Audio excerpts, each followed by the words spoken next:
Let it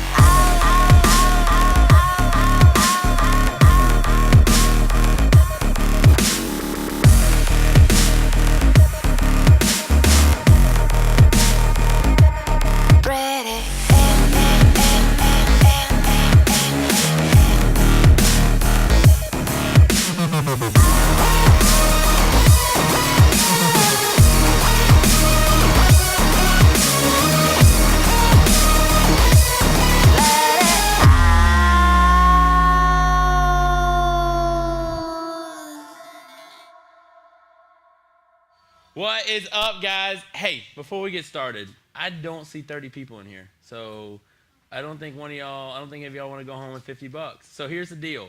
Pull your phone out right now. Text anybody you know. If they can be here before I finish, before I pray and I'm like, we're done, we'll still do it. Like, I see like 3 people texting. No, sorry. I want you guys to pull your phones out. I'm being serious. Like, half of y'all are looking at me like I'm not even kidding. Pull your phone out. You guys really don't want $50. Like, I have I gave it to Pastor Brandon, but I had $50 in my pocket. Tell them I got a 30-minute message for you guys. So if they can get here by 8 o'clock, we will still do the drawing. But there's got to be 30 people in this room. I think we have what? Where's Emily? How many we got? 17. 17. So we need them here. If we can do it, we'll still have it. So.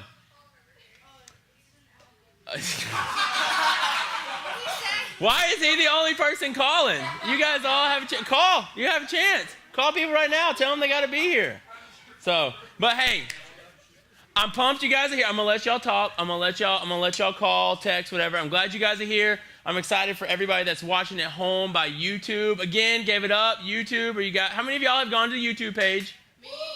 How many of y'all, because last I looked, I saw 7 people are following. So I saw like 9 of you raise your hand, probably, and so that's not true.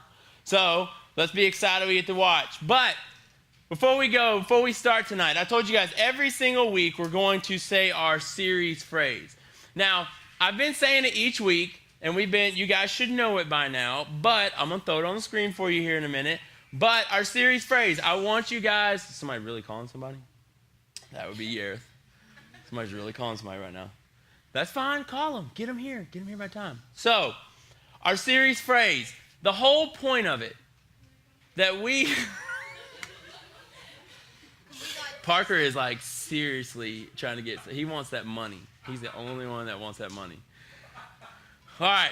Now we're serious. We're going to get real. Now we're going to go. All right. So, real quick, I'm going to throw up our series phrase for you guys, and I want everybody to say it together. So, guys, let me see it. All right, 3, 2, 1. We are not a body with a soul. We are a soul with a body. So the whole point of that is that we need to pay attention to our soul. We need to pay attention to the inside, not just the outside. Our soul is who we are. Our body is nothing more than a shell. So we need to pay attention to what goes inside of our bodies and what we see. So first week, we talked about toxic influences. We talked about things that you might see in a movie, or things you might hear through music, or the friends you may talk to, or the places you may go, and you don't realize it, but some of those things sometimes aren't good for us. They're not good for our soul. They're not good for our walk with Christ. So it becomes this toxic influence. We said that we should test everything. We should always cling to what is good, and we should avoid all kinds of evil. And then last week, we looked a little more inward. We talked about how important our mind is, how powerful our mind is. And we talked about how things like toxic thoughts can destroy us. They can kill us from inside. We looked at talking about negativity, fearful thoughts. We looked at just being discontent with what we have and being critical of others. So we looked at each of those areas and how, again, they can separate us from Christ. And what we tried to take from that is that if I think toxic, if I live toxic, then what I will become is a toxic person. So this week, you heard Daniel say, we're going to talk a little bit more about toxic fears. Toxic fears and how it can destroy us. And again, it can destroy our walk with Christ. Now, how many of you guys think of your greatest fear? Like right now, I want you guys, if you have your notes, I want you to write down, what's the one thing you're afraid of? Your greatest fear, the thing that scares you the most of everything else. Maybe it's that you're just scared of being in front of people. You hate it, you shut down, it destroys, you can't stand it. When you're in front of someone, it destroys you, it kills you. Maybe you're afraid of needles. Me, that's mine. Awkward, ironic enough, I do have 2 tattoos, but when I go get a shot, I tell them right now, I'm like, okay, you're gonna have to lay me down. Because if you give me a shot or you draw blood, I'm passing out. And typically the nurse is like $110. And when you do the math on that, she's not catching me. There's no way that's happening. She puts the needle inside, it's like a button. I'm like, I'm gone, Mr. West. I'm good. I'm just gonna lay here for a second. Like I can feel it just pulling the stuff out of my skin. I'm like, just leave me here, please, God. Just let me die, just right now. Like all I can think of. She's like, it's okay. I only got like 3 more tubes. I'm like, you've taken a gallon. How many more tubes can you have?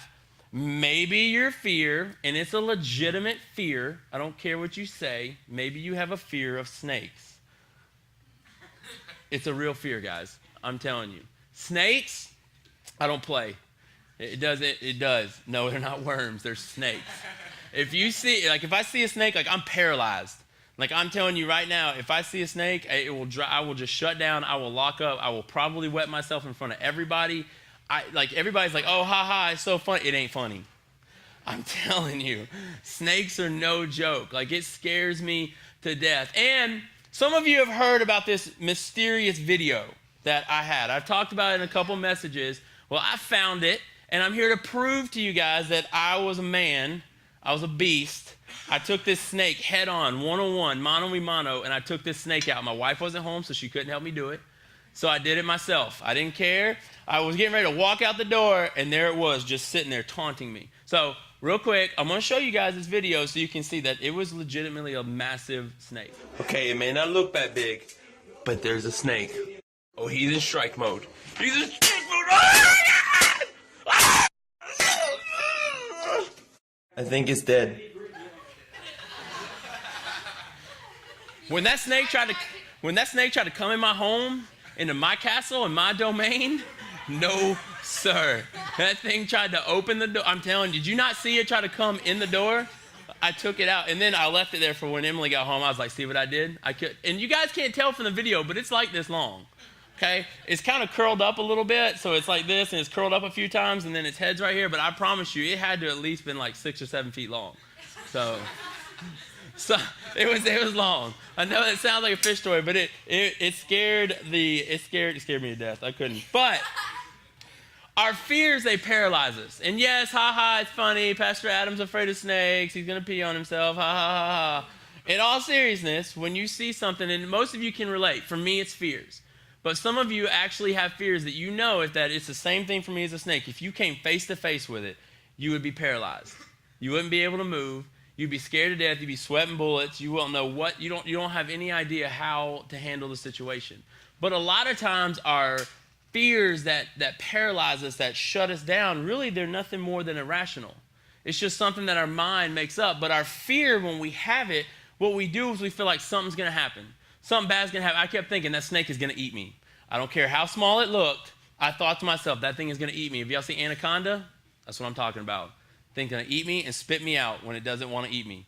But it paralyzes me. And then the other thing is that what it does is it feels like our life just is going to come to an end, that it's going to crumble down, that there's nothing we can do. It's going to fall apart. That fear that we have, that fear holds us back.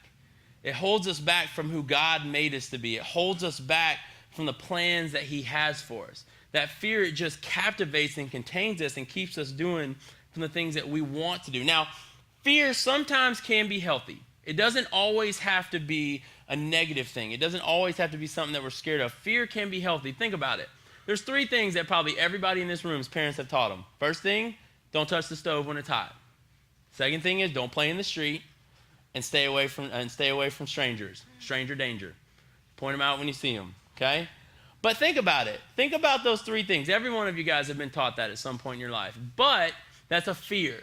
They tried to scare you. Some of you guys didn't listen. I actually have a few scars on my hand from touching things that were hot that I shouldn't have. I'm like, oh, it can't be that bad. But think about things that are hot, like that stove. You're taught to be scared of it. You're taught to don't touch it because it'll hurt you. But at some point, you have to overcome that fear because one day you have to learn to cook. That street that you're not supposed to play in because it's scary, because you could be hit by a car, one day you got to learn to drive So you overcome that fear. And the last thing is when we talk about strangers. Half of you guys in this room may not have ever known each other until you walked into this room. You were a stranger. There's people in this room that I have relationships with that I never knew. But if I was scared to talk to them because they were a stranger, because I didn't know who they were, I wouldn't be able to make friends. So you can see there are some fears that are healthy, some fears that are good for us. God wants us to overcome our fears. We have to learn how to handle our fears and overcome them. But when those fears become toxic, when those fears become bad for us, when they become bad for our soul, what it ends up doing is it pulls us away from God. And what it does is it takes us away from the life that God wants. Now, these fears that we have, you can take these fears and we can actually divide them up into 4 different categories.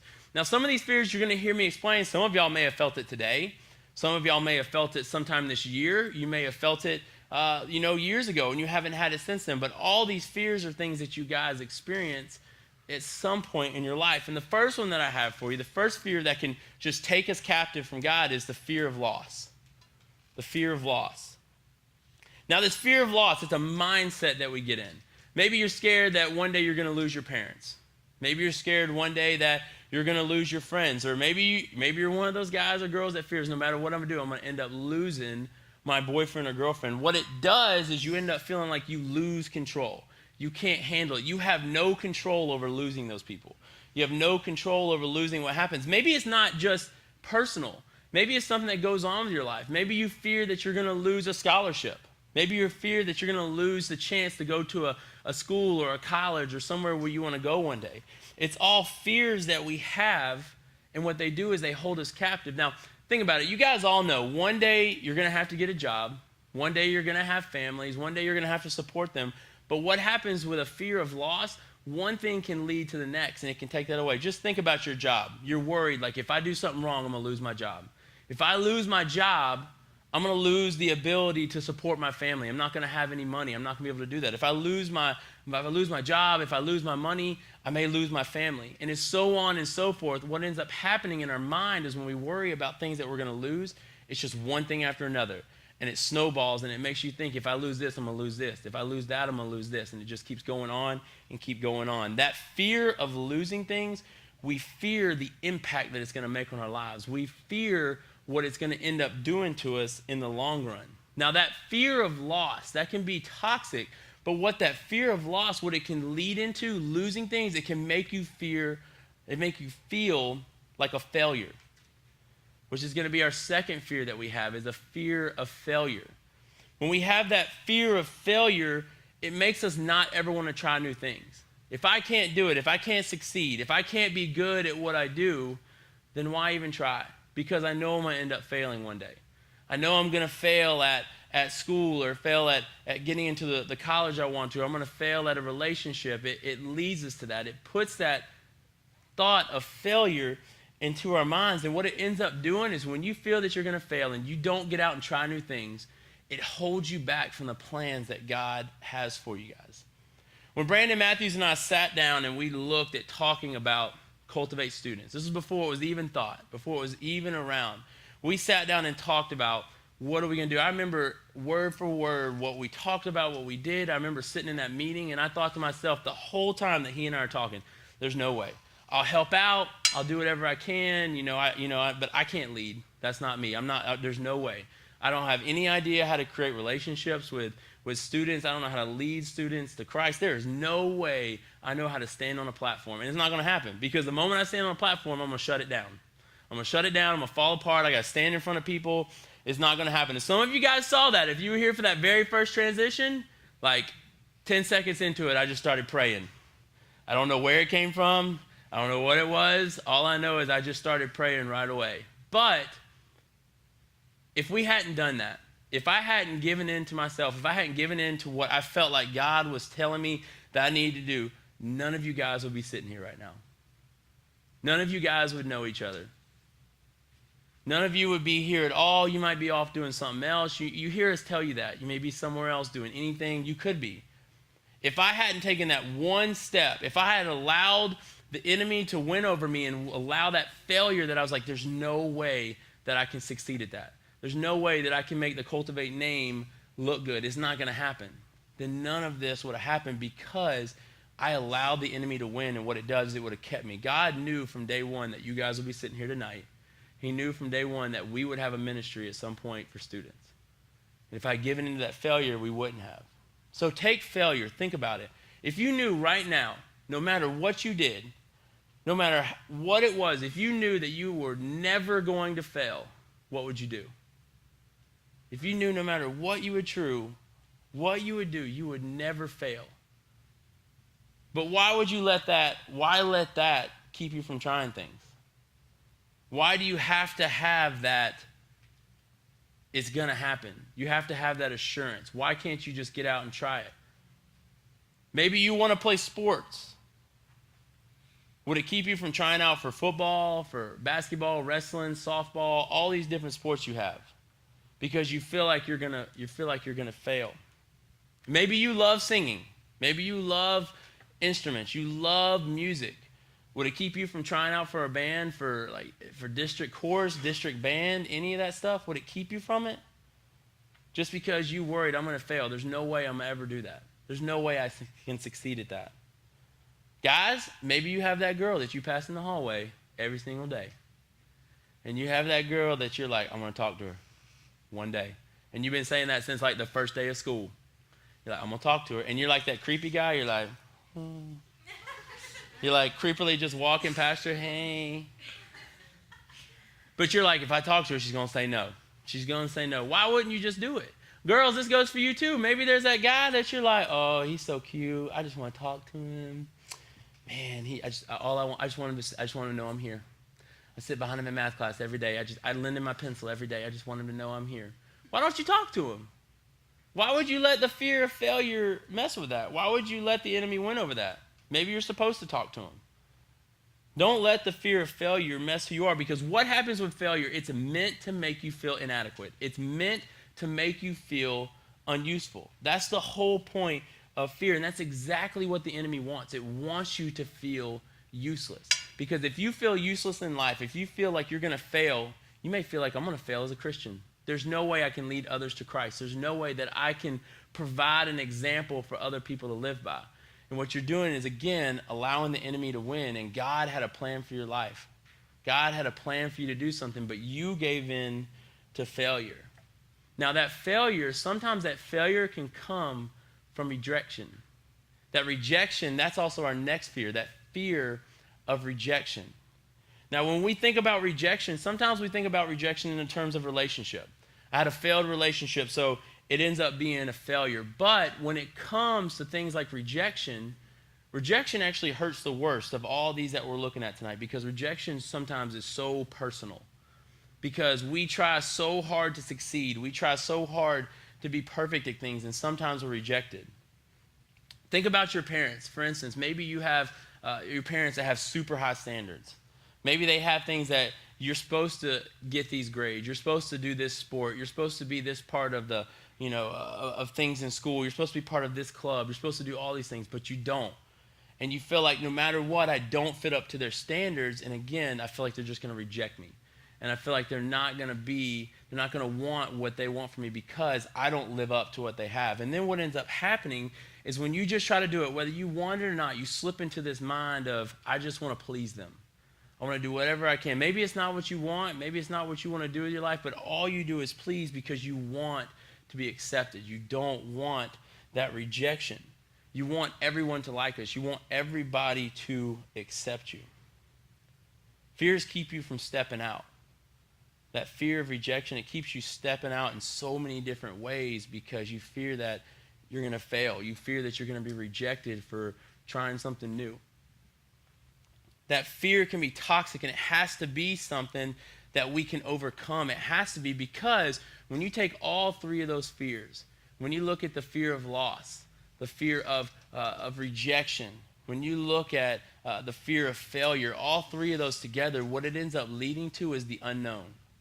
Not knowing where things are going. When you're rejected or things fail, you don't know what's next. I don't know what to do. I was supposed to succeed and I didn't. And that's the last fear that I have for you, is that fear of the unknown. But think about it. What will life be like if I lose my boyfriend or girlfriend?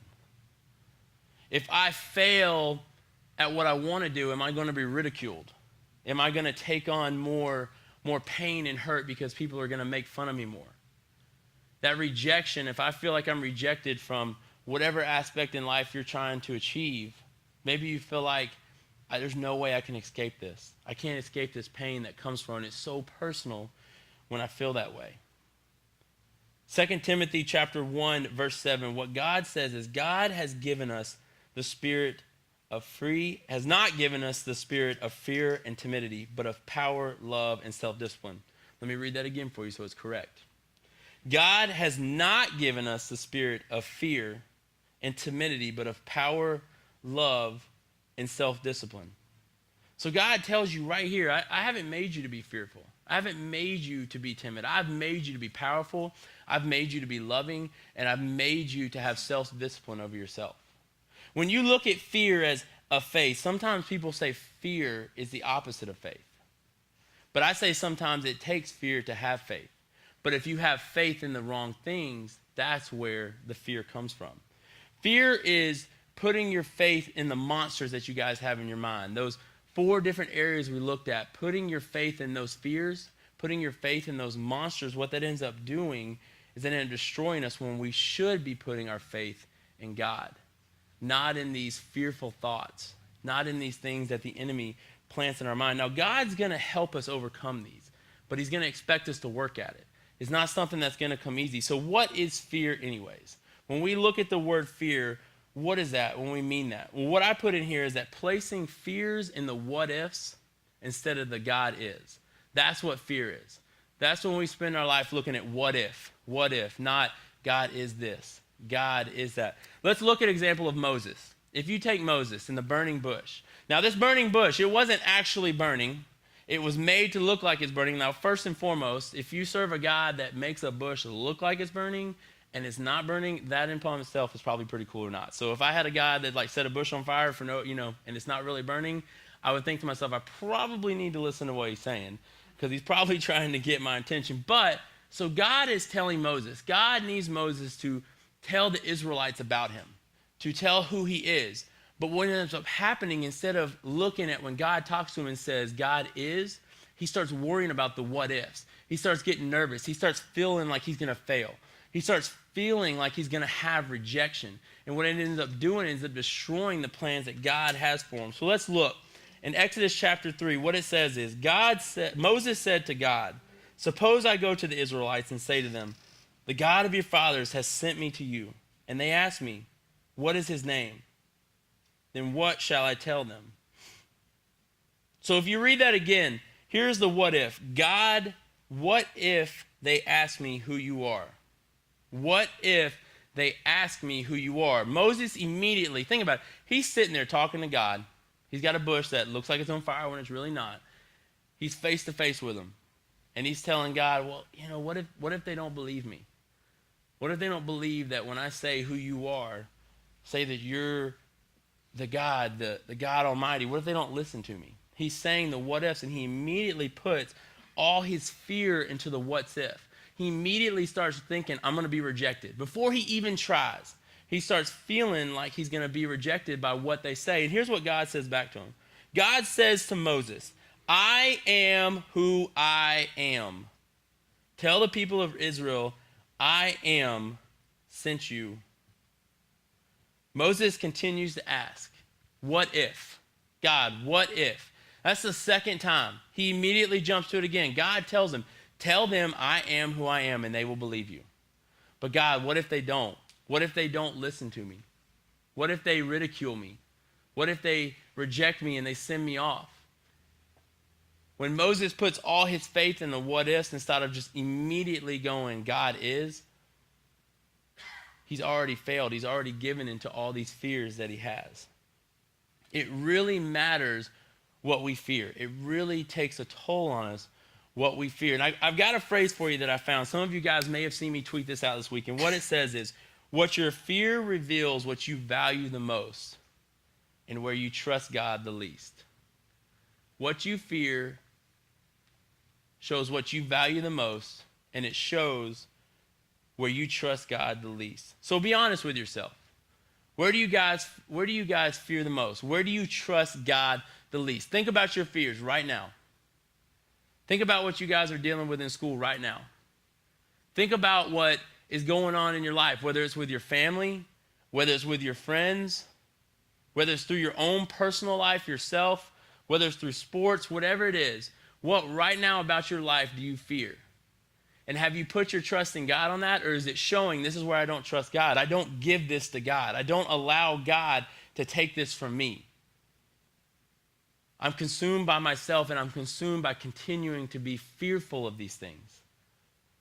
Because I don't think God can help me. I don't think anything God can do can pull me from this. Now, David was praying to God. David had many fears, and what you guys have seen in the past, we've looked at David on other Tuesdays and how amazing of a journey he had in this life, this amazing life that God blessed him before. And here's where a prayer that he has in Psalms, and what he says to God, and it's in Psalms 34:4. It says, I prayed to the Lord, and he answered me. He freed me from all my fears. David seeked after God so hard. David just gave his all to God. David just dove head in and told God, take away all my fears. Take away everything. Free me from it. I give it to you. I know the fears that I have are from the enemy. I know that the fears I have, you can fix. You can help me. These things that I'm scared that I'll have failure, that I'm going to have loss, that I'm going to have rejection. These fears that David had, God took those from him. David prayed, God, take it from me. So do you guys do that? Do you allow those fears to take you over? The things that you deal with every single day, does it consume you inside? Does that fear of loss, that fear of failure, rejection, and then when all three of those are combined, that fear of not knowing what's coming, the unknown, do you give that to God? Do you allow God to take hold of that so he can free you from all the fears that you have? God is here to deliver those fears from you. I'm going to ask you guys to go ahead and bow your head for me tonight. I want you guys to just think back on those different areas. Loss, failure, rejection, unknown. What is it about your life right now that scares you to death? What is it that you're going through? What is it that you're dealing with right now that you just haven't given to God? What fears do you have that you just allow the enemy to win day in and day out and just consume you? When are you ever wanting to be like David and just seek after God, just as hard as you can? Just praying to God, God, take this fear from me. Remove every bit of this from my life and just help me to focus on you. God will do that. But you have to allow God into your heart. You have to allow him to consume your soul. You have to allow God inside so he can make you clean from the inside out.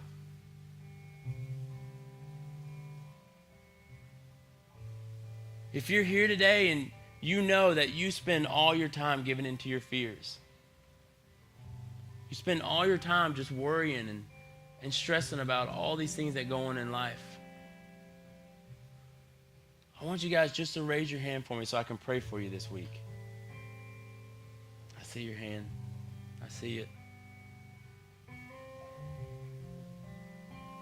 I can promise you that God knows, those of you that raise your hand, he knows that you are ready to give into those fears. You are ready to allow him to consume those. Maybe you're one of those that's sitting here today and you're wondering, what's all this about? When you talk about living for God and God consuming, what does that mean? Maybe you feel that tugging at your heart. God's trying to knock on the door. God's ready to come in. God's ready to just change your soul, change your heart from the inside out. God wants nothing more than for you just to pray to him and give every bit of energy you have to removing those fears from your life. If you're ready to make that step, if you're ready to allow Christ into your heart, if you're ready to allow God to take hold of you today, just repeat after me. You don't have to speak out loud. You can say it to yourself. God, come into my life. God, I know that I allow every fear that I face every single day to do nothing more than consume me. I know that I allow each and every one of these fears to pull me further and further away from you, God, but I am ready to give those up. I am ready to allow you into my heart. I'm ready to allow you to just demolish those fears, tear down my walls, God. Enter my heart to allow me to see the plans that you have for me. Allow me to remove those fears so I know, can see, and can do all the plans that you have, God. If that's you today, if you said that prayer, just slip your hand up for me so I can pray for you today. It's been all week praying for you guys. If you're not ready for that, if you're not ready to put your hand up, that's okay. You can take that Connect card that Daniel talked about, and you can put that on there for us. Just tell us what's going on. Tell us the decision that you feel like you made today because you were ready to allow God to take your fears. Pray to God, Lord, take them over. And I promise you, he will set you free. God, I love you. I thank you for today. I thank you for each and every one of these students, Lord. I know each and every one of these students has fears that they face every single day. I know they feel all the time that there's things they're going to lose. I know every day they feel like no matter what I do, there are things that I'm going to fail at. And I know that that fear of failure just leads to them feeling rejected and leads to them feeling like they don't know what's next. And God, I just pray that you take each and every one of these fears. I pray that you consume those fears. I just pray that you remove them from their life. And I pray that you just free them from them, God, so that way they have the chance, they have the opportunity to do nothing more than seek you, to do nothing more than chase you, to do nothing more than know that they have a plan and that you're here to allow them to follow it. God, we love you. We thank you for everything that you're doing in our lives. We thank you for every single thing that you're planning to do, God. In your holy name we pray. Amen. Hey guys, fears are real. We have a lot of fears that we deal with on a day-to-day basis, and a lot of times it's not easy to admit that we allow those fears to take over our lives. And you have some students, you have some friends sitting next to you today that raise their hands saying, I know I allow them to take over. I know I let them destroy my walk with you. Can we just take a moment and just give them a hand? Put a hand for them that they decided to do that.